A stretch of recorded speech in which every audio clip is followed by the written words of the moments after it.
On était très heureux cette année de refaire des visites urbaines et architecturales du quartier de l'École Polytechnique. Dans ces visites, on essaie de montrer à la fois les bâtiments qui sont en cours de construction et déjà livrés et de donner un aperçu de ce que va être le quartier à terme. Aujourd'hui, on a pu vraiment parcourir le quartier dans son intégralité depuis le quartier de Corbeville et le château, donc le quartier voisin, jusque vraiment au cœur de l'École Polytechnique en essayant de traverser vraiment les différentes atmosphères qui sont celles du quartier. Et puis on s'est promené aussi dans les parties plus centrales du quartier, ce qu'on appelle la bande centrale, qui est vraiment le cœur mixte et urbain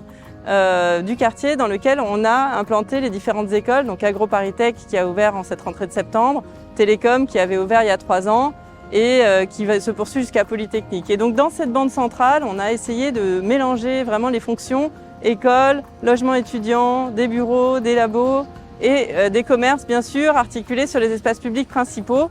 On essaye d'encourager ici sur le plateau de Saclay l'architecture contemporaine et de travailler à la fois sur une cohérence et sur une expression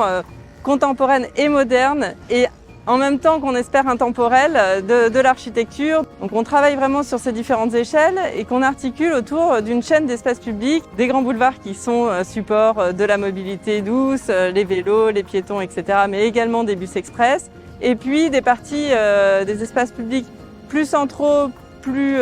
piétons, en cœur de quartier qui ont fait l'objet d'un traitement de qualité avec beaucoup de plantations, des revêtements en pavé et qui sont vraiment le support de l'animation urbaine. Aujourd'hui, c'est la journée nationale de l'architecture. C'est une journée exceptionnelle pour nous les architectes, puisque c'est l'idée de pouvoir partager et de débattre sur la question architecturale.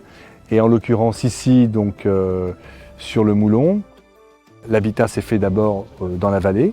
Donc il y a d'une part un vrai sujet qui est la relation avec la vallée, et d'autre part, il y a mettre les conditions de cette urbanité qui va combiner, on va dire, une espèce d'héritage anglo-saxon du campus, donc d'une idée du parc, avec beaucoup de végétal, et aussi l'idée d'un urbanisme de rue, c'est-à-dire avec l'idée de fabriquer un espace public et des rues assez ordinaires, dans un contexte quand même assez exceptionnel de production architecturale qu'on a un peu